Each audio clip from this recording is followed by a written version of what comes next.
Éxodo capítulo 36 y un par de noticias. Hoy es el penúltimo día de Éxodo, o sea, es como dirían en las series, como el prefinal. Pero te tengo que decir esto, que siempre el final es mejor que el prefinal.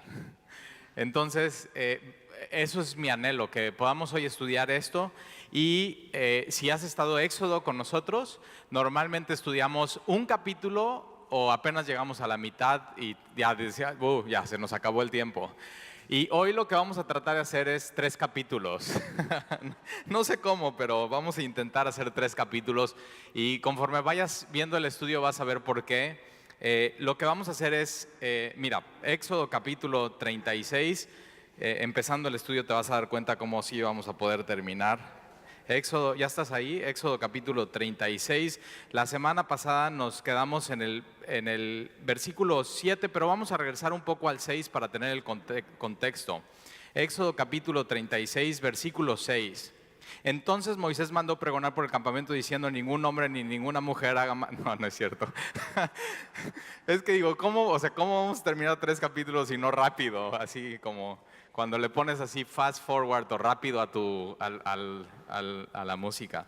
El pastor Chuck Smith, que empezó el movimiento Capilla Calvario, que somos parte de ese movimiento, él se paraba en el púlpito y si alguna vez te puedes meter en YouTube o ver sus prédicas, vale la pena.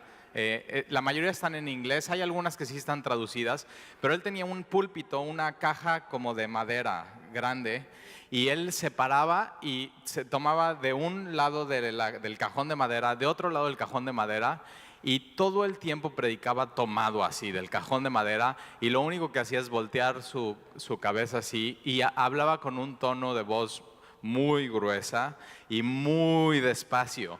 Entonces, pero muy simple, o sea, muy sencillo. Eso es lo que les llamó la atención a los jóvenes hippies de los años 70.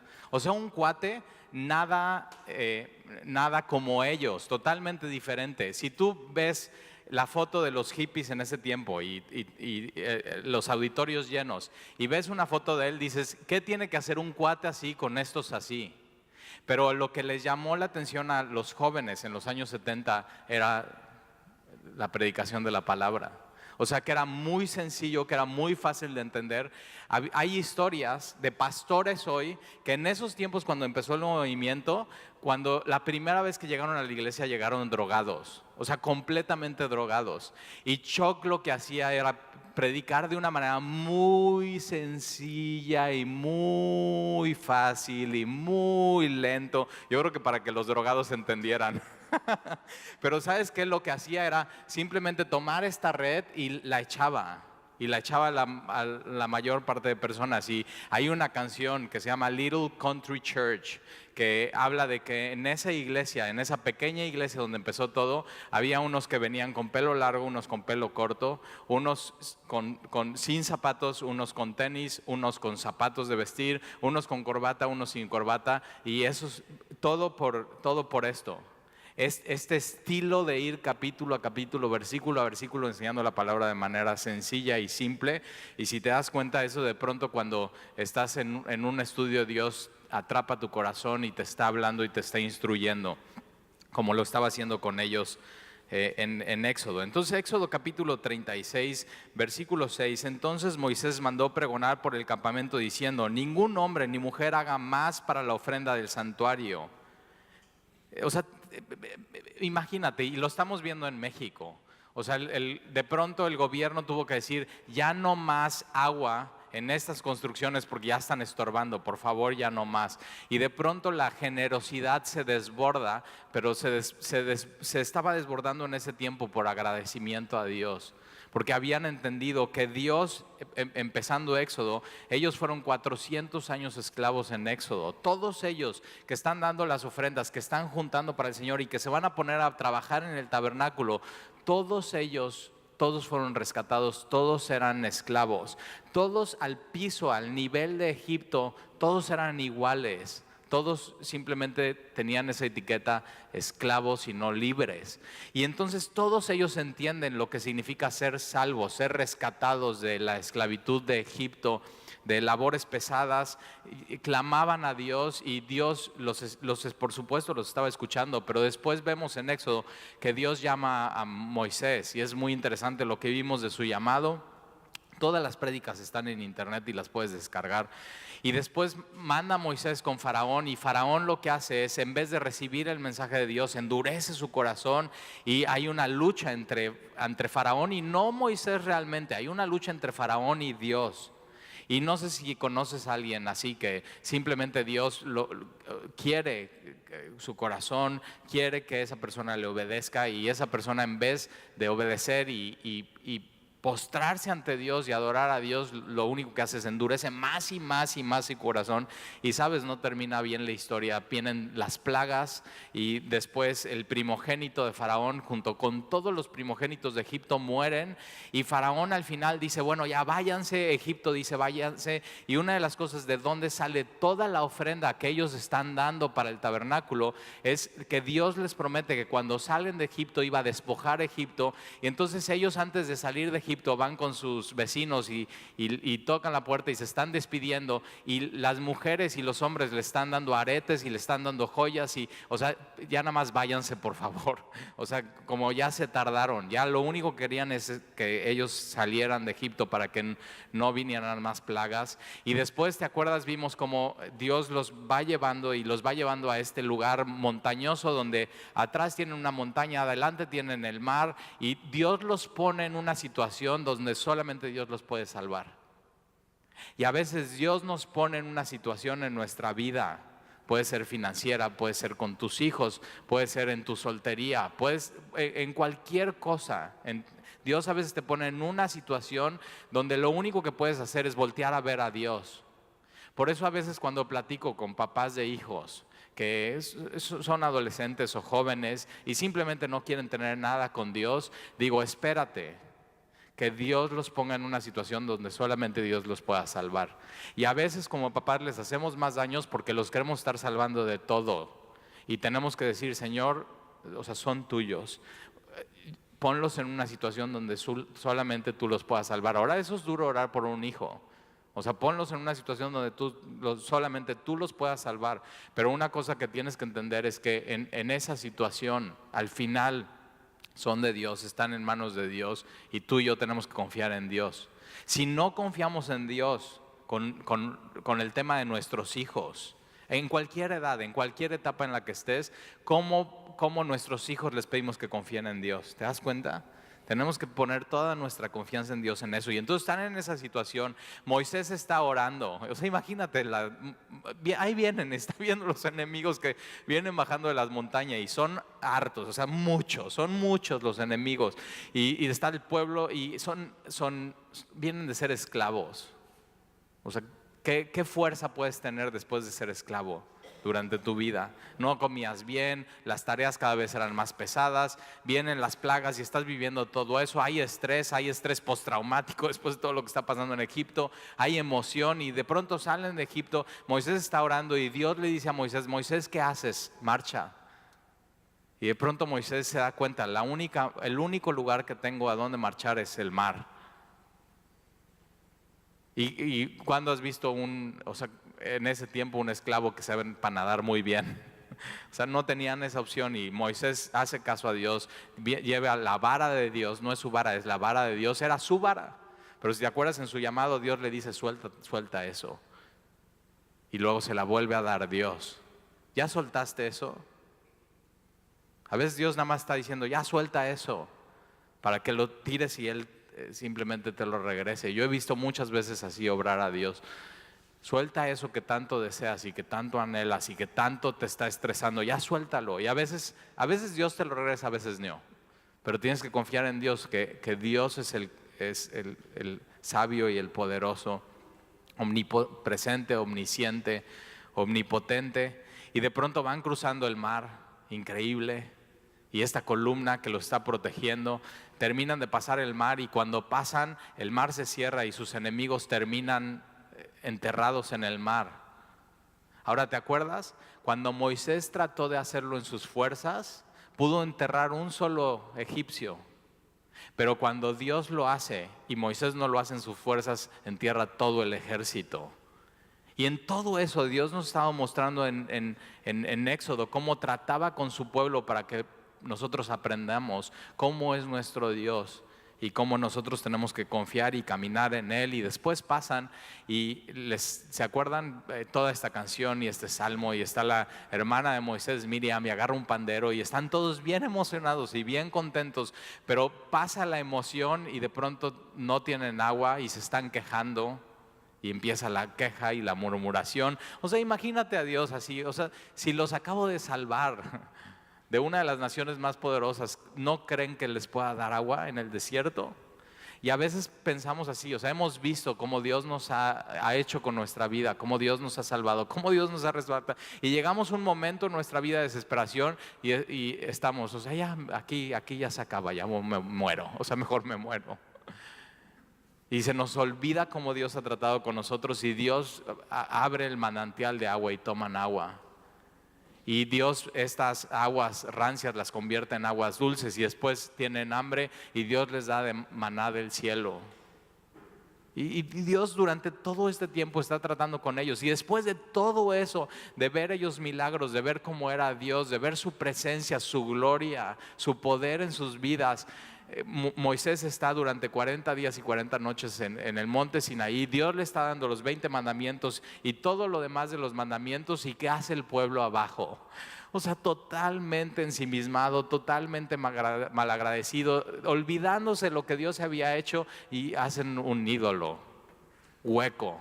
Por fuera era de oro, pero por dentro era de madera de acacia, porque Moisés cuando baja, y Moisés baja y está enojado, tira las tablas del pacto y así, ¿te imaginas? O sea, yo me hubiera jalado los pelos. O sea, ¿qué están haciendo?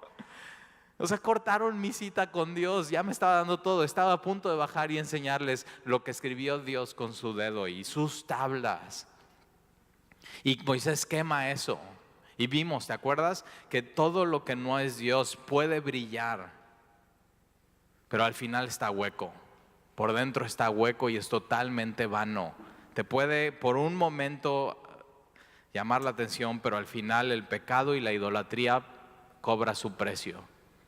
Y después lo que vemos es que Dios trata con ellos y dice, ok, ya mi presencia no va a morar, porque en estos 40 días y 40 noches Dios les había dado todo lo del tabernáculo, y aquí van a poner el candelabro, y aquí van a poner la mesa de proposición, y aquí van a poner el altar de incienso, y aquí van a poner el velo, y el lugar santo, y el lugar santísimo, y afuera el altar, y después la fuente de bronce. Y te imaginas, Dios estaba completamente entusiasmado de lo que iba a hacer con ellos y que iba a estar entre ellos, y el centro iba a ser ellos, y el arca, el propiciatorio con el trono del perdón y el trono de la gracia con los dos querubines.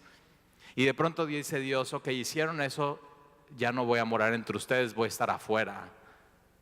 Y Moisés va como un líder de Dios y le propone Dios y le dice Dios a Moisés, oye, ¿por qué no empezamos de cero? O sea, déjame matar a todos estos y de ti hago una nación nueva.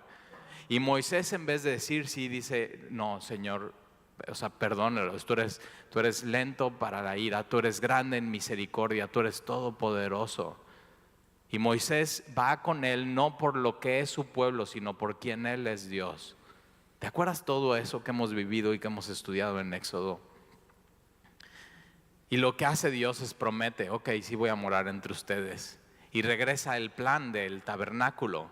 Y lo que estamos viendo aquí es, después de esa misericordia de Dios y después de Dios mostrar su poder, ellos lo que hacen es que dan de todo su corazón de lo que Dios les había dado, y Dios tiene que decirles, díganles que ya no más, que ya no den más, ya es suficiente.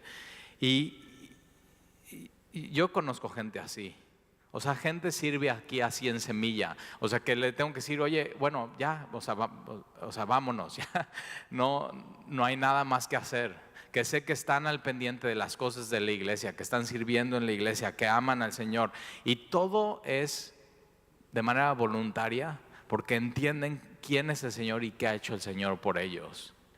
Y eso es increíble, es muy emocionante. Y eso es lo que pasa aquí, eso es un avivamiento entre su pueblo. Versículo 7, pues tenían material abundante para hacer toda la obra y sobraba. Y ellos entienden, todo lo que Dios ha hecho con nosotros es pura gracia desbordante, puro amor desbordándose, puro perdón.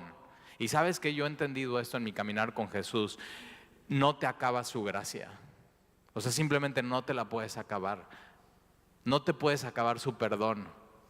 Nunca has pensado esto de que, ok, ya, o sea, con esto, o sea, aquí ya no voy a alcanzar perdón. O sea, Dios es eso, Dios es amor, Dios es gracia, Dios es perdón. ¿Tú crees que te vas a acabar lo que Dios es cuando Dios es eterno, Dios es infinito, Dios es completamente misericordioso? Y ellos entienden eso, versículo 8. Y entonces todos los sabios de corazón, Dios había puesto en su corazón hacer eso. Todos los sabios de corazón, eso es lo que necesitan, no se necesitaba expertos. Se necesitaba gente sabia en su corazón, con un corazón transformado, con un corazón entendido. El principio de la sabiduría era el temor a Dios, a este Dios todopoderoso y este Dios totalmente amoroso, que sabes, separado de Él, nada puedo hacer. Tu temor y mi temor más grande no tiene que ser terremotos. Tu temor y mi temor más grande no tiene que ser una araña. Hay gente que las arañas, a mí no me dan miedo las arañas, pero hay gente que ve una araña y ¡ah! Tu temor y mi temor más grande no es la inseguridad. Tu temor y mi temor más grande, lo que más deberíamos temer como cristianos es separarnos de Dios, separarnos de Jesús. En el momento que sabes quién eres y te conoces, pero conoces a Dios, dices, no me quiero separar de Él. Y yo me acuerdo que un día escuché a mi pastor decir que Dios lo había llamado al ministerio, a ser pastor, para tenerlo con rienda corta. O sea, así como, hey, ven, no te vayas. Y entonces cuando dijo eso, dije, híjoles Dios, ya me di cuenta por qué me llamaste al ministerio. O sea, porque me quieres tener aquí con rienda corta, quieres que todo el tiempo esté en tu palabra, que esté aconsejando gente, que te esté necesitando, que pida sabiduría, que muchas de las cosas que no sé hacer, vaya a ti y tú me digas cómo hacerlas. Y esa es sabiduría de corazón. Hay gente muy inteligente, hay gente genio, que en sus exámenes son muy buenos, maestría, doctorado, pero en las cosas del corazón, o sea, no dan una, reprobados. Como niños peores, niños de 4 años que a veces los niños de 4 años tienen más sentido común que hombres de 40 que están totalmente desubicados y que nada más ven otra mujer y dejan a su esposa por eso. Cualquier niño le diría a su papá, papá, ¿qué estás haciendo? O sea, ¿por qué estás haciendo eso? ¿Qué tontería estás haciendo? Y lo que Dios hace es llamar a estos sabios de corazón. ¿Y cómo te haces sabio de corazón? Es con la palabra, con las escrituras. Por eso vamos así verso a verso. Y ya yo creo que ya valimos con esos 3 capítulos hoy.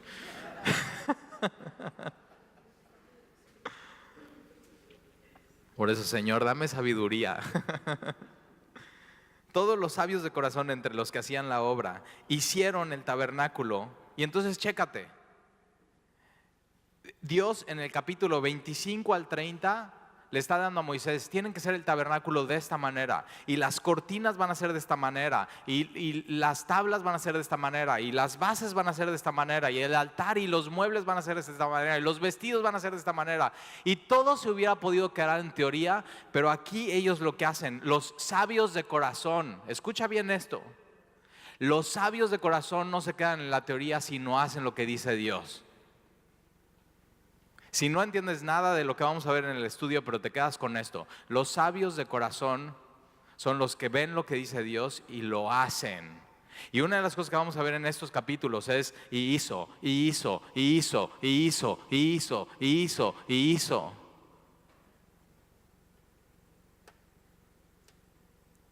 No es lo mismo tener información en tu mente que ser sabio. Ser sabio es tomar esto, lo que dice la palabra, y aplicarlo en tu vida. Es mejor si Dios te dice 3 o 4 cosas y las haces, que Dios te diga 100 cosas y no las hagas. Sabiduría de corazón. Y todos los sabios de corazón de entre los que hacían la obra hicieron el tabernáculo de 10 cortinas de lino torcido. ¿Te acuerdas de nuestro estudio de las cortinas? Que dijimos, ay, ¿qué tienen que ver las cortinas con todo eso? Y las hicieron de azul, de púrpura, de carmesí. ¿Te acuerdas? Dios había dicho, esos son los colores. Y cada color tiene un porqué. Y estos sabios de corazón no dicen, ay no, a mí el azul como que no me gusta tanto. ¿Qué tal si cambiamos el azul por el amarillo? Lo que Dios les había dado no es una opinión. Bueno, ahí está esto es lo que me gustaría que hicieran, pero es mi opinión, ustedes hagan lo que quieran. Lo que vemos en la Biblia no es una opinión, es la voluntad perfecta de Dios para nuestras vidas. Y así la tenemos que hacer. Créeme, todos los problemas en los que te has metido, ahora no estoy hablando de pruebas que Dios permite, que Dios está atrás de ellas, que a veces no entiendes por qué, pero todos los problemas que te has metido por separarte de Dios y ya sabes, eso se llama pecado, son por no hacer lo que dice su palabra, son por no seguir lo que dice la teoría, no ponerla en práctica. Y entonces azul, púrpura, carmesí lo hicieron con querubines, la obra primorosa. Acuérdate que todo adentro del tabernáculo estaba lleno de querubines. ¿Por qué? Porque lo que es el tabernáculo es una imagen de lo que hay en el trono arriba en el cielo. Y lo estamos viendo en Apocalipsis. ¿Te acuerdas? Al lado del trono están estos querubines y Dios estaba haciendo una imagen, una réplica de lo que hay en el cielo, en la tierra. Y entonces las hicieron con querubines de obra primorosa. Todas estas cortinas eran para dentro del tabernáculo. Y del versículo 9 al versículo 13 está hablando de estas cortinas y es una repetición exacta de lo que ya vimos. Versículo 14, ya ves cómo si íbamos a terminar. Hizo asimismo cortinas de pelo de cabra. Estas cortinas de pelo de cabra era para cubrir arriba en el tabernáculo y que no era como la impermeabilización del tabernáculo de pieles de cabra y de pelo de cabra, de pieles de animales. Entonces no entraba el agua, estaba bien protegido. La mano de Dios estaba sobre el tabernáculo. Eso es del versículo 14 al versículo 18. Pero mira como en el versículo 14 dice hizo, en el versículo 17 dice hizo, en el versículo 18 dice hizo. Versículo 19, hizo para la tienda una cubierta de pieles de carneros teñidas de rojo y otra cubierta de pieles de tejones encima. Es lo que protegía de la lluvia y de la intemperie, del calor, de la humedad. Versículo 20. Además hizo para el tabernáculo las tablas de madera de acacia derechas. Y entonces está hablando todo lo que están haciendo en el tabernáculo, toda la madera de acacia, cómo tiene que estar la madera de acacia cubierta. Versículo 23 hizo, versículo 24 hizo, versículo 31 hizo, versículo 33 hizo, versículo 35 hizo. ¿Te das cuenta qué importante? Versículo 35, hizo asimismo el velo de azul, púrpura, carmesí y lino torcido y lo hizo con querubines de obra primorosa. Este es el velo que dividía entre el lugar santo del lugar santísimo. Este velo más adelante, cuando Jesús es crucificado y exclama desde la cruz y dice, consumado es, hecho está. Ya nada le puedes agregar a tu salvación. No puedes mejorar el plan de Dios para tu salvación. Él, en el momento que Jesús muere, a todos los que creemos en Él, Él nos da su justicia y no podemos mejorar su justicia. Ayer en la gracia, en el estudio, está increíble. Si no estás viniendo, ven el próximo martes. Pero dice el estudio, nosotros no merecemos ser salvos. Espero que te quede claro esto después de un tiempo en Semilla. Nadie de nosotros, como nadie de ellos merecía salir de Egipto. Nosotros no merecemos ser salvos. Nosotros no merecemos servir a Dios. Espero que te quede claro eso ya si tienes un tiempo en Semilla. Cuando de pronto alguien llega y se siente muy merecedor de servir, es que no sabe, mira mis credenciales y saca su currículum de otras iglesias y todo lo que sabe y todo lo que ha estudiado, decimos, bienvenido a Semilla. Y estamos, a ver cuánto dura. O sea, siéntate y aprende. Y entonces te tiene que quedar claro esto. nosotros no merecemos ser salvos, nosotros no merecemos servir a Dios, nosotros merecemos el infierno. Y el estudio dice, y no solamente el infierno, y tú te conoces, o sea, te mereces el lugar más caliente del infierno. Si dices, no, pues, o sea, lo justo. Por eso cuando mi hija adolescente me dice, papá, eso no es justo. ¿Ah? O sea, ¿quieres justicia? ¿Te das cuenta? Es ridículo ir a Dios pidiéndole, sé justo conmigo. O sea, esto ha sido injusto. Lo que me ha pasado en mi vida ha sido injusto, Dios. ¿En serio?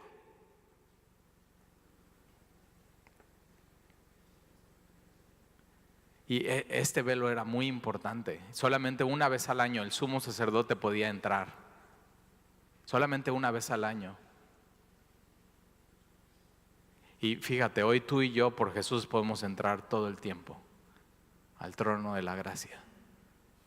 24 horas, 7 días a la semana. Jesús inauguró eso en la cruz. 24 horas, 7 días a la semana tener acceso a Él.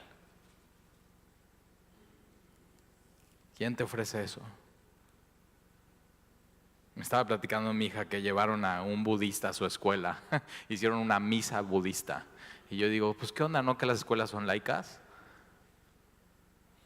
Y que 60 minutos estaba haciendo sus cánticos. Ya sabes sus cánticos, ¿no? Así hacen sus cánticos. Luego te los digo bien. Y digo, ¿y entendiste algo? Me dice, no, papá, no habla ni español. Y Dios es tan, no es accesible, ¿te das cuenta? O sea, o sea, se oye muy padre, muy espiritual, y ves al cuate vestido, muy espiritual y sin zapatos y pelón, y dices, ay, eso sí se ve bien espiritual. O sea, ¿tú qué sabes cómo está su corazón? Dios dice eso, que Él no juzga por lo que ve afuera, sino Él juzga lo que hay en el corazón. Si este hombre budista supiera lo que hay en su corazón, correría a Jesús a la cruz. Nadie ofrece eso. Nadie ofrece 24 horas acceso al trono de la gracia, a recibir misericordia y perdón. Y capítulo 37, versículo 1, hizo también Bezalel. Bezalel es el artista que Dios escoge, el creativo. Tienes que saber que Dios no está peleado con el arte, Dios no está peleado con la creatividad. Una de las cosas que vemos mucho en la iglesia hoy es que hay mucho espectáculo y lo venden como si fuera mucha creatividad y mucho arte. Y yo digo, eso no es creatividad y arte. Es performance, es espectáculo, es copiarle a Televisa, ya le eché a mis amigos de Televisa. Pero una cosa hemos aprendido, ¿cómo le ganamos a Televisa si queremos ser un espectáculo? Ellos llevan haciéndolo mucho y ellos tienen el know-how y ellos tienen productores y tienen, si no ahí estabas con Frida Sofía viendo la tele, no te hagas, no te despegabas. Me van a correr del programa.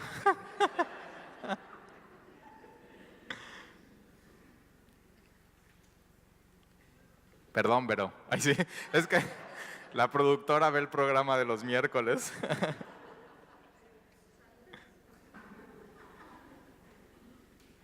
Dios quiere que uses tu creatividad para su gloria.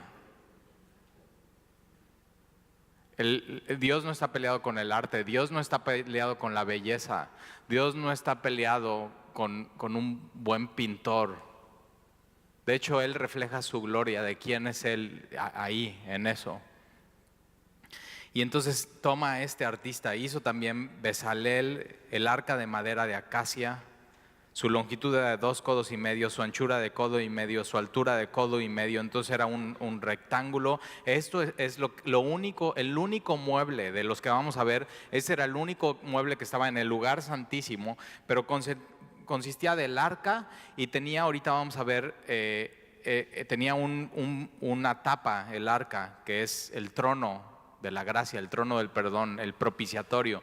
Y el sacerdote lo que hacía es entraba una vez al año con sangre y vamos a decir, bendecía el arca, pero lo que estaba haciendo era derramando esta sangre para el perdón del pueblo, de los pecados pasados, de los pecados presentes y misericordia para el futuro. Y lo tenía que hacer una y otra vez cada año. Y en Jesús ya no hay que hacer eso, porque la Biblia dice que una sola vez su sacrificio fue perfecto y completo. Ya no había que ir una otra vez para ver si Dios recibía a su pueblo en misericordia y en perdón. Aquí ya sucedió y ya tenemos misericordia y perdón de Dios, y lo único que tenemos que hacer es creer. Versículo 7, y la cubrió de oro puro por dentro y por fuera. Entonces era de madera de acacia, pero oro puro por dentro y por fuera. Y lo que vemos en Jesús es al revés. Él siendo el arca de Dios, el Hijo de Dios que desciende del cielo, el pan de Dios que desciende del cielo. Y lo que se ve en Jesús afuera no es oro. Lo que se ve es un hombre común y corriente. O sea, hubiera podido pasar por tu colonia y simplemente pasa desapercibido. Pero era Dios, por dentro era oro, era más que oro. Versículo 6, hizo asimismo el propiciatorio de oro puro. Es esta tapa separada del arca. El propiciatorio de oro puro, el trono del perdón, el trono de la gracia. Lo que vemos en Apocalipsis, ¿te acuerdas? Es el trono, es este mismo trono, es el trono del perdón, el trono de la gracia, rodeado de gloria y esplendor. Hizo asimismo el propiciatorio. ¿Y qué está al lado del trono de la gracia? Está Jesús, el cordero inmolado, dice como un cordero de pie, pero inmolado. Es decir, sus marcas están presentes delante del trono del propiciatorio. Y es fresco y es activo y es real para nosotros. Ya no tiene que haber otro sacrificio más. Por eso un cristianismo en base a que tienes que hacer sacrificios para agradar a Dios es totalmente errado y torcido de lo que enseña la Biblia. Ya no le puedes agregar más al sacrificio de Jesús. Y entonces tienes este propiciatorio de oro puro.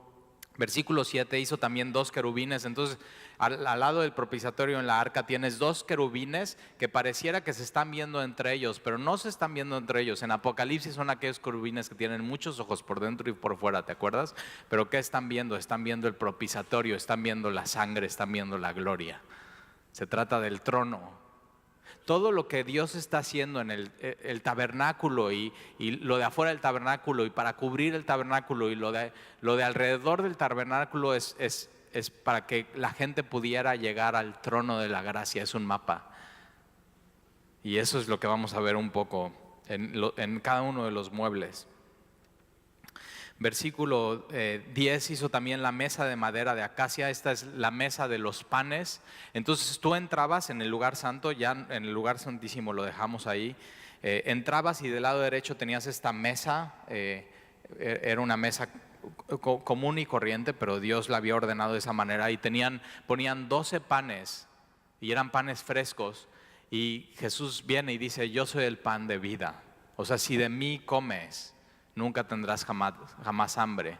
Y la oración que hacemos del Padre nuestro dice: danos nuestro pan de cada día. Y esto era una señal que Dios, el Dios de Israel, el Dios de la Biblia, siempre se iba a ocupar de su pueblo, de su provisión. Nunca en el desierto y mientras Él estuviera en medio de ellos les iba a faltar algo. Y una buena pregunta, hoy estaba platicando con alguien en un funeral y me dice: hemos pasado por dificultades y por cosas muy difíciles y situaciones muy complicadas, pero una de las cosas que hemos visto es que nunca nos ha faltado comida en nuestra mesa. Y eso es un milagro. O sea, eso simplemente es un milagro de Dios, que siempre tenemos comida en nuestra mesa, y por eso oramos antes de la comida y decimos: Señor, gracias por estos alimentos. O sea, todo viene de tu mano. Es un milagro que hace Dios por todo el mundo con sus hijos. Nunca nos va a dejar desamparados. Nunca. David al final de su vida dice: nunca he visto un justo desamparado. Hablando de los hijos de Dios, de los que habían confiado en Él. Eso es un buen testimonio del rey David. Nunca, siendo rey de esta nación, nunca he visto a nadie desamparado. El problema es que tu idea de desamparado es muy diferente a la idea de Dios. Y la Biblia enseña, o sea, si tienes techo, tienes comida, tienes abrigo, estate contento. O sea, todo viene de Dios. Y sí, va a haber momentos de dificultades, pero va a haber momentos que no, y hay que recibir todo de su mano. A veces son pruebas que nos enseñan realmente lo que es importante en la vida. Entonces no huyas de ellas, sino dile: Señor, ¿qué me quieres enseñar en medio de mi situación financiera? ¿Qué me quieres enseñar? Igual te quiere enseñar finanzas porque eres re burro para eso y has gastado más de lo que ganas, pero tienes que estar bien atento y abrir bien tus ojos a lo que Él te quiere enseñar en medio de eso. Y entonces están la mesa de los panes, versículo 17. Hizo así mismo el candelero de oro. Entonces tenías la mesa de este lado, el candelero de este lado izquierdo, y este candelero es muy importante porque la única fuente de luz en el tabernáculo era esa. Y Jesús viene y dice: yo soy la luz de este mundo. Lo único que nos guía, nuestro faro en nuestra vida, tiene que ser Jesús. Su consejo, su palabra, su espíritu, su guía. Y esta luz lo que hacía, y piden, necesitamos aceite, y en el Nuevo Testamento el aceite es el espíritu. Y te das cuenta, lo que Dios está haciendo con estos muebles es enseñándonos lo que necesitamos tú y yo, y necesitamos esa luz. La Biblia dice que la palabra de Dios es esta antorcha que alumbra en nuestros pies. Y tú y yo necesitamos esa luz, necesitamos a Jesús, necesitamos su provisión diaria. Todo lo que Dios manda hacer en el tabernáculo, nada sobra. Todo lo que Dios tiene para nosotros como cristianos, nada sobra. Lo necesitas. Todo. Provisión, Espíritu Santo, luz, necesitas perdón. ¿Quién no aquí necesita perdón? O sea, yo no necesito perdón. Todos necesitamos perdón. Todos necesitamos su gracia, todos necesitamos acercarnos a Él pidiendo su misericordia, todos necesitamos su provisión, todos necesitamos su Espíritu Santo. Versículo 25, hizo también el altar de incienso. Todos necesitamos de este altar de incienso que representa las oraciones. Todos necesitamos orar. Necesitamos comunión con Él, necesitamos platicarle a Él lo que está pasando en nuestra vida, lo que está pasando en nuestro corazón. Necesitamos decirle qué es lo que nosotros creemos que necesitamos. Hizo también el altar de incienso. Y entonces todo el tiempo el sacerdote, mientras estaba arreglando la lámpara y poniéndole aceite y dándole mantenimiento, el incienso estaba subiendo y estaba llenando el tabernáculo y todo olía a eso. Y era un incienso que no podían usar fuera del tabernáculo, es decir, tenía que ser un momento muy especial. Nada sobra. Tú necesitas orar. Es una provisión que Dios ha puesto para acercarnos a Él y para recibir su gracia. Y hizo también el altar de incienso. Versículo 29, hizo asimismo el aceite de la unción y el incienso puro aromático según el arte del perfumador. El aceite de la unción era para ungir todo y decir: todo esto es de Dios, todo esto le pertenece a Dios, pero también para ungir al sacerdote, al sumo sacerdote, y para ungir a sus hijos. Y aceite cuando se lo ponía era un aroma muy peculiar. Y nunca se le olvidaría al sacerdote este aroma. Esto cuando Dios le está ungiendo. Sinónimo de su espíritu, sinónimo de vida en nuestras vidas. Sinónimo que derrama su bendición sobre nosotros. Ahí está, capítulo 38, ¿no que no? Igualmente hizo de madera acacia el altar del holocausto. Entonces ya estamos afuera del tabernáculo, y afuera del tabernáculo, y ve, todo es muy simple, muy hermoso, pero muy simple, y nada sobra, todo necesitas, pero es muy sencillo. Y Dios dice eso: necesitas mi provisión, necesitas mi espíritu, necesitas mi palabra, necesitas oración, necesitas ir a mí, al trono de la gracia, necesitas perdón. Y afuera del tabernáculo, antes de entrar al lugar santo y al lugar santísimo, había este altar, el altar del holocausto, donde tú llevabas tu animal, tu becerro. Y lo que estabas diciendo con eso es: traigo esto en mi lugar. Y lo tomaba el sacerdote, lo revisaba, tenía que estar perfecto. Vamos a ir sin pecado, puro. Y el sacerdote lo que hacía es que le ataba las pies, lo ponía en las mesas para preparar el holocausto, y ponía su mano sobre él. Y lo vimos a detalle en nuestro estudio.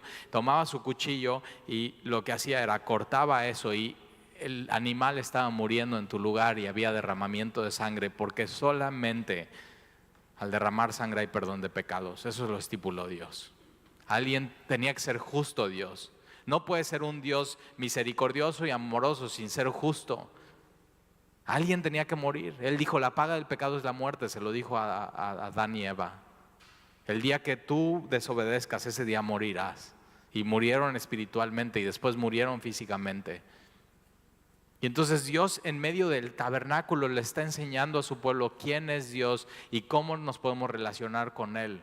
Nos está enseñando quién es Él. No nada más era dar los 20 mandamientos, no. Éxodo 20, 10 mandamientos. No nada más era dar los 10 mandamientos, decir: ahí están, ahí se ven muertos. O sea, ya. Sino les da provisión para el pecado, para el perdón de pecados. Ese es Dios. Él les dice cuál es su enfermedad, pero les ofrece una cura. Eso es Dios. Muchas religiones te dicen cuál es tu enfermedad y no saben cuál es la cura. No te ofrecen nada. Yo así me sentía. O sea, sí, entiendo cosas, pero ¿qué me ofrecen? Y ve, Dios así, cubetada tras cubetada de amor, de gracia, de perdón, de misericordia, de provisión, de su espíritu, de oraciones, el holocausto. Y lo cubren de bronce el holocausto. Todo adentro es oro, afuera es bronce. Porque bronce era símbolo de juicio. Entonces el juicio era afuera. El animal moría para poder entrar adentro. Qué increíble. Y Jesús fue crucificado afuera de la ciudad, afuera del templo. Y este velo, de arriba para abajo, el dedo de Dios diciendo: entren. Y no nada más entren, sino yo voy a salir a buscar lo que se había perdido. A los gentiles. Y aquí estás. Él salió a buscarte. No lo buscabas tú. Él salió por ti y te encontró. Y si todavía no, ahí viene atrás. ¿No oyes su respiración? Así. Ahí viene. Síguele corriendo. O sea, todas tus fuerzas, todo tu esfuerzo, agótate toda tu justicia propia. Y cuando ya llegues a cero, se te acabe la gasolina, lo único que tienes que hacer es voltear. Ahí está Dios. Él salió ese día en la cruz a buscar lo que se había perdido. Salió a buscarte a ti y a mí. Él es el buen pastor. Él fue por esa una, por ti. Y entonces todo lo cubrió de bronce. Por eso en Apocalipsis, ¿te acuerdas? Cuando Juan ve a Jesús, sus pies son como de bronce bruñido. Porque un día Jesús va a venir a juzgar. Un día Jesús va a juzgar a la humanidad. Ahora, cuando estemos delante de Jesús, ¿qué podremos decir?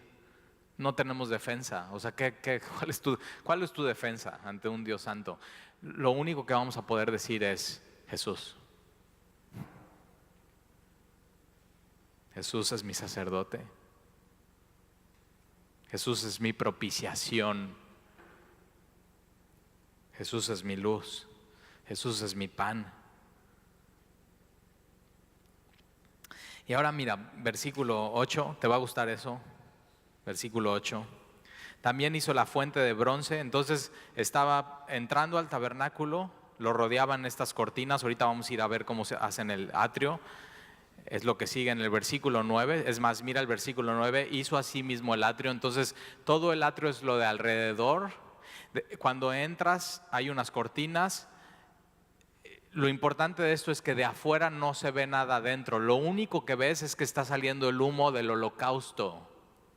Para que en donde quiera que estuvieras, no importa de qué tribu fueras, voltearas a ver el centro y estás viendo, ahí hay perdón. Ahí hay reconciliación con Dios. Ahí está el trono de la gracia.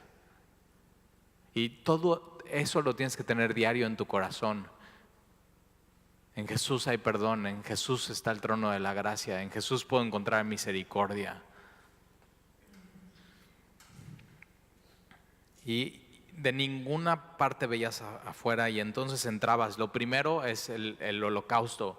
Lo primero que tienes que hacer para iniciar una relación con Dios es el holocausto, es Jesús, el Cordero de Dios que fue crucificado y que quita el pecado del mundo. Y después ya puedes disfrutar de todo lo demás.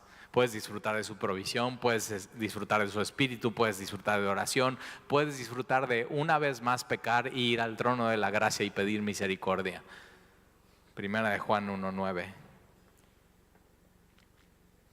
Versículo 8, también hizo la fuente de bronce. Entonces esta era una fuente que después de los sacerdotes estar haciendo los sacrificios de que se manchaban de sangre, ¿te imaginas? De órganos, o sea, todo, están todos manchados.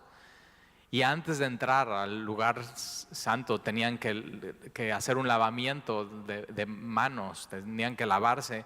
Y entonces esta era una vasija, una fuente de agua pura, la cambiaban constantemente. Y en el Nuevo Testamento el agua es la palabra de Dios. Jesús le dice a Pedro, cuando, ¿te acuerdas? Está lavando los pies de sus discípulos, dice Pedro, ¿cómo tú a mí me vas a lavar? Y dice Jesús, si no te dejas lavar, no tienes parte conmigo. ¿Sabías que hay gente que no se deja lavar por Jesús? Y Jesús dice, ok, si no quieres no tienes parte conmigo, pero ya, o sea, decide porque voy a pasar al que sigue.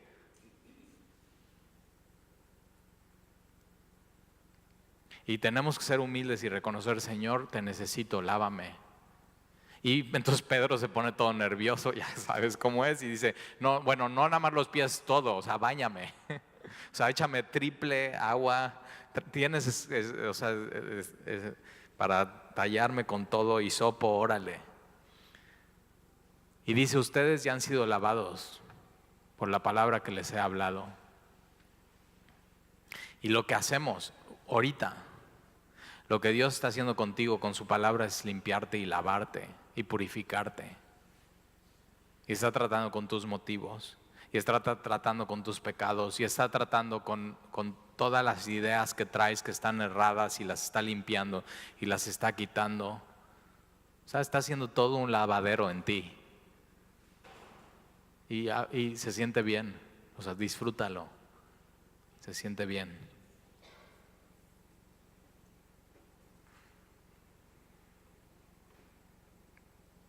Y también, versículo 8, también hizo la fuente de bronce y su base de bronce. Ahora, aquí Dios pone una joya en tu Biblia, subráyalo, pon un asterisco. Si no, saca tu lápiz labial y márcalo. O sea, haz algo. Pero es una joya en medio de todos estos capítulos. Y dice de dónde sacaron el bronce para esta fuente. Y dice que es de los espejos. Los espejos antes, en esta época, no era como tú y yo los conocemos. Ya ves cuando sale, bueno, antes. ¿Te das cuenta que hoy ya no se usan tanto esos espejitos? O sea, los jóvenes ya, las jovencitas ya no usan esos espejitos que traías y ya lo abres. Dices, talillo sí traigo. Ok. Las jóvenes, ahí sí. ¿Sabes qué usan hoy como espejo los jóvenes? Su iPhone. O sea, ya eso es pasado de moda. Entonces sacan el celular y ponen la cámara y se están viendo y hasta se toman una selfie para ver cómo están pintadas o no pintadas y cómo se verían y cómo otros les verían. Y antes los espejos eran de bronce y eran bien pulidos y entonces podías ver pero no tan claramente. Hoy ya vemos claramente, pero estos espejos eran de las mujeres. Estas mujeres decidieron, esto que es importante para mí, o sea, que me enseña cómo estoy, mi belleza exterior, lo voy a dejar para el Señor. Aquí está, Señor. Ya no es tan importante para mí. O sea, si tú usas tu celular eso y un espejo, o sea, hay espejos bien usados, pero hay espejos mal usados que todo el tiempo estás ensimismado viéndote. Y lo que el espejo te está mostrando eres tú. O sea, cómo estás tú, se trata de ti. Y estas mujeres dicen, ya me voy a dejar de ver a mí y voy a empezar a ver a los demás. Y mira lo que dice. Velaban a la puerta del tabernáculo de reunión. Ellas servían en la puerta del tabernáculo de reunión. Decidieron dejar a un lado de verse a ellas para ver las necesidades de los demás. ¿Qué pasaría si Dios te dice, mira, ya deja de sacarte selfies? O sea, deja de usar tu celular para estarte viendo tanto todo el tiempo. Deja de verte a ti, no se trata de ti, te estás perdiendo de ver la gloria de Dios y todo lo que Dios está haciendo en su pueblo. Y no solamente eso, sino ver las necesidades de los demás y poder servir a los demás. O sea, hay adolescentes que no aguantarían eso ni una semana. Hay mujeres adultas que no aguantarían eso ni una semana. Y estas mujeres dejan eso para hacer esta fuente donde los sacerdotes después del sacrificio están yendo y se están lavando y los sacerdotes están viendo su reflejo, no solamente en el agua, sino en la vasija. Y estas mujeres están sirviendo a la puerta del tabernáculo. Tenemos que dejar de vernos a nosotros mismos. Tenemos que empezar a ver las necesidades de los demás, pero sobre todo tenemos que empezar a ver más a Dios en nuestra vida.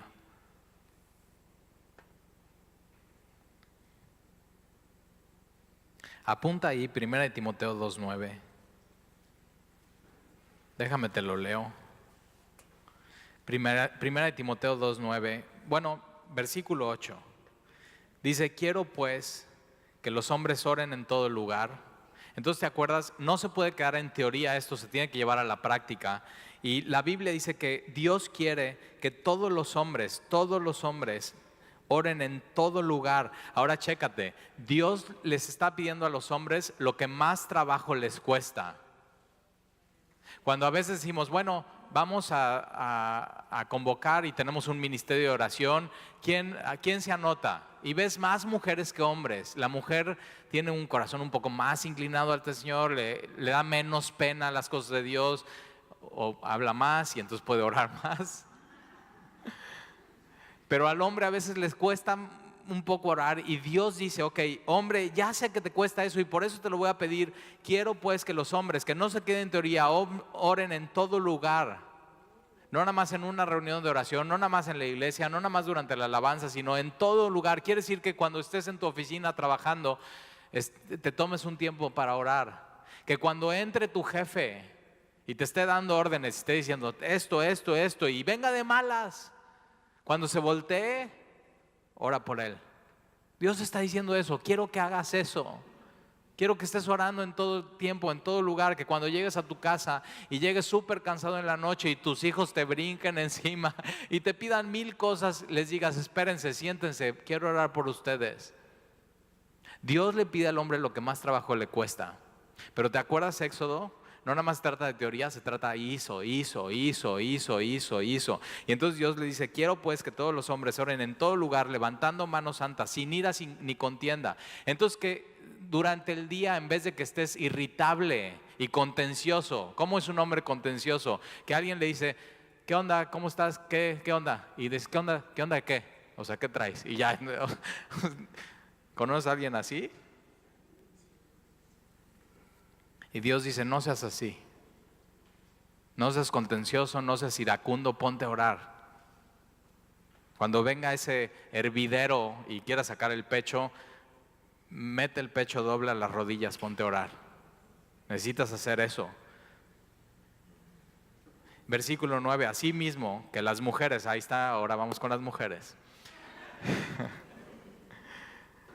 Oran más que los hombres, pero Dios sabe que esto les cuesta mucho trabajo y Dios les dice así mismo que las mujeres se atavíen de ropa decorosa, con pudor y modestia. Pudor y modestia. O sea, deja ya un momento el espejo, el selfie, el celular. Sabemos que te cuesta trabajo. Es más, si te cuesta trabajo al final queremos orar por ti. Sí. Con pudor y modestia, no con peinado ostentoso, ni oro, ni perlas, ni vestidos costosos, sino con buenas obras, como estas mujeres dejaron eso, dejaron lo externo para servir al Señor, con buenas obras, como corresponde a mujeres que profesan piedad. Estas mujeres del tabernáculo dejaron eso por escoger lo mejor. Y anota ahí 1 de Pedro 3, te va a gustar también esto, versículo 3, 1 de Pedro 3:3, está fácil de aprenderte. Dice, vuestro atavío no sea el externo, hablando de mujeres, no se trata de lo externo.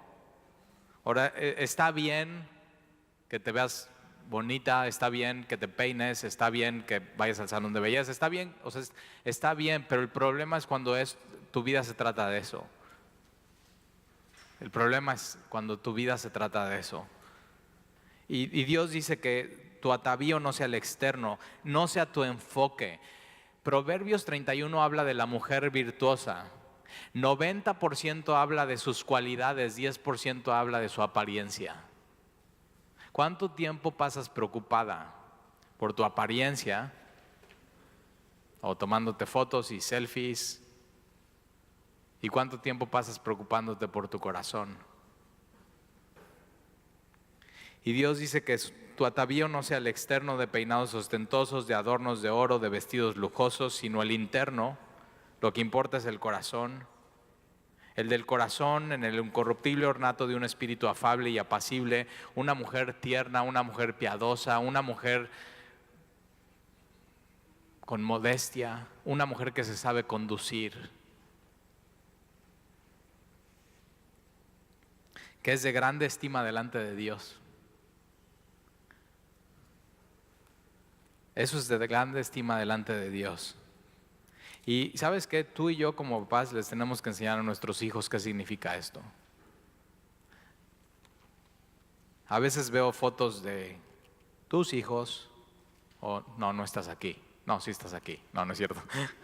A veces veo fotos de hijos o hijas que digo, ¿quién les dijo que estaba bien esa pose? ¿Quién les dijo que estaba bien una foto de perfil así, o sea, simplemente, tú sabes? Y tú y yo como papá y mamá les tenemos que enseñar. Eso no está bien por esto. Porque sabes que si tú y yo no les enseñamos, el mundo les va a enseñar. Y el mundo está cañón. El mundo está cañón. Vamos a regresar a Éxodo y vamos a terminar. ¿Ya ven? Sí terminamos. 2 minutos más. Y la próxima semana vamos a terminar bien. Versículo 9, hizo a sí mismo el atrio, y entonces del versículo 9 al versículo 20 es todo como hacen el atrio. Versículo 21, estas son las cuentas del tabernáculo. Es muy importante, las cuentas. Dios es un Dios íntegro, Dios es un Dios verdadero y en su obra quiere integridad, en su obra quiere que todo esté claro, que nada se malinterprete, que todos los recursos que tienen, que fueron ofrendados por el pueblo, estén transparentes. Y fíjate, o sea, se registra en el libro más importante, la Biblia. O sea, cuánto es lo que dio, cuánto es lo que gastaron, qué hicieron con el dinero. Esto es muy importante en el reino de Dios. Somos mayordomos de lo que Dios nos ha entregado. Tus cuentas, no solamente en la iglesia, tus cuentas de manera personal tienen que estar claras, tienen que estar ordenadas. Tienes que saber cuánto estás ganando, cuánto estás gastando. Tu esposa, si estás casado, tienen que ponerse de acuerdo cuál es el presupuesto, hasta dónde pueden llegar. En gastos normales, bueno, está bien, no consultamos, pero en un gasto extraordinario lo oramos. Nos ponemos de acuerdo, las cuentas son muy importantes. Y Dios registra esto. Estos son las cuentas del tabernáculo del testimonio, las que hicieron por orden de Moisés, que Moisés tomó la orden de Dios del capítulo 25 al 29, y Moisés, como buen líder, dice: esto es lo que hay que hacer. Y el pueblo, por obra de los levitas, bajo la dirección de Itamar, el cuarto hijo de Aarón, hijo del sacerdote Aarón, ya viste que lo hicieron. La iglesia tiene que tener un orden, tiene que tener una dirección, tiene que tener mayordomía. Todos estos habían salido de Egipto, y ante la tierra de Egipto todos eran iguales esclavos. Pero cuando Dios los saca, los está organizando y pone gente a liderar, así como en la iglesia, en tu casa, así como en la iglesia, en las empresas. Dios es un Dios de orden, Dios es un Dios de integridad, Dios es un Dios de claridad, y todo tiene que estar en orden. Y Dios busca hombres fieles, que puedan ser íntegros en lo que hacen, que podamos confiar en ellos, que podamos decir: están orando, están buscando a Dios, están sacando, están yendo constantemente a todo lo que necesitan. Esta es la provisión, este es el Espíritu, esta es la luz, esta es su palabra, estas son las oraciones, este es el perdón. Afuera está el lavamiento, está el holocausto. Todo lo que Dios pone a nuestra disposición, nada sobra, todo lo necesitamos, pero necesitamos usarlo con integridad, necesitamos usarlo bien. Y así le agradecemos a Dios y le amamos a Dios y le honramos a Dios. Versículo 22: y Basalel, hijo de Uri, hijo de Ur, de la tribu de Judá, hizo todas las cosas que Jehová mandó a Moisés, y con él estaba Aholiab, hijo de Ahisamar, de la tribu de Dan, artífice, diseñador y recamador en azul, púrpura, carmesí y lino fino.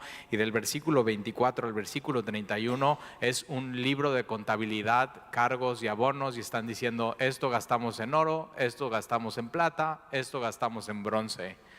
Las cuentas en orden, las cuentas claras. Es parte de lo que Dios nos pide a los hombres, es estar orando con manos santas. Es decir, integridad.